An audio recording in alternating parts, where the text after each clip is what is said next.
And to the first one, I'd say in the US right now, there are tens of millions of small businesses for sale that will never sell. And I tell a story about my Uncle Eb, who had a small business that was exactly that he closed down, which, by the way, costs you money, as opposed to selling, because he had no idea his business was sellable. Like many businesses that I had before I did this, I shut down instead of selling them. I didn't even realize that, even though I was in finance. And then to the second group, I'd say, you start with a small business that probably isn't the greatest business for you to own long term, but businesses are like real estate. You can turn around and sell them after you get in the game. But I think of these businesses, I call them gateway drug businesses. They're the, once you learn how to do a deal, you'll never see the world the same again. It will change your entire perspective on everything. You will walk in everywhere and you will realize that business is full of masochists like you and me who do this despite it being awful many times, but we love it in some way. But at some point, we're going to want to sell our thing and move on to the next. And so everywhere around you right now, wherever you are, somebody sitting next to you wants to sell their business. And what if you could figure out how to buy that business, put in an operator in it, and then do it again and again and again? And that's the only difference between you and Warren Buffett or Blackstone or these big, huge companies.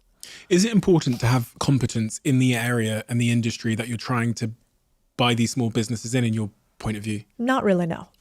Not at all. But it helps, right? Oh, of course it helps. More important than anything is it's sort of like real estate. It's really about the deal.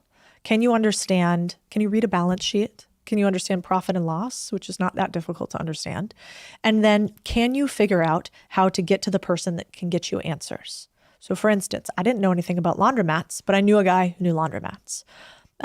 Often what I tell people these days is I'm more old school. Like I would go knock on doors and I would shake business owners' hands. But you could also go to Reddit where there are platforms with 100,000 electricians on them. And so if you wanted to buy an HVAC company, which is like heating, air conditioning, and often electricity, I would go on there and I would try to find electricians in my local area and I would ask them questions and I would pay them for an hour consult to figure out how to run this business. I think we forget in this day and age how easy it is to get the information that we want. And so we listen to the fear of the fact that we don't know what we're doing. And I actually think that's irrational. I think it's really easy for somebody to tell you why things won't work. It's actually quite hard to convince somebody that they're capable of doing something. What if I don't have 100K? You had 100K, right? Yeah. Say I'm working a job, I've saved up only $5,000. Yeah. Well, I've bought a business for $3,000. I've bought a business for $8,000. And I've bought many, many, many businesses for $0. And I'm not saying this in a way that's clickbaity. Will you go out right now, talk to somebody tomorrow and be able to buy a business for $0? Like you're going to need to do a little work.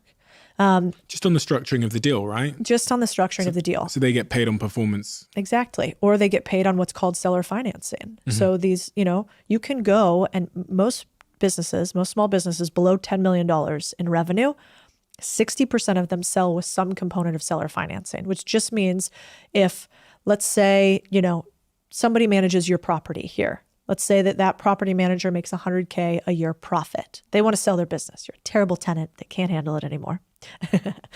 And they sell that business. They want to sell that business typically for 2 to 5x profit. That's what these small businesses go for. And typically there aren't enough buyers. Like there's not a bunch of people running around trying to buy property management companies. So what do they do instead? Well, you would come to them and say, all right, I'll buy out your property management company, but you're going to be my loan. I'm going to pay you a % interest rate. Plus, I'm going to defer your tax burden. So you pay less in taxes. Nobody likes that. And I'm going to buy the business by giving you $300,000 with, over 5 years, right? So I'm going to keep a percentage of the profits and I'm going to give the rest to you. And it's not really that complex. It's really what happened in real estate before we had Zillow and Redfin and all of these sites that made it super normalized to sell real estate. As you said a second ago, the real key here is knowing the art of the possible as it relates to deals, the way you construct your deals so that you win.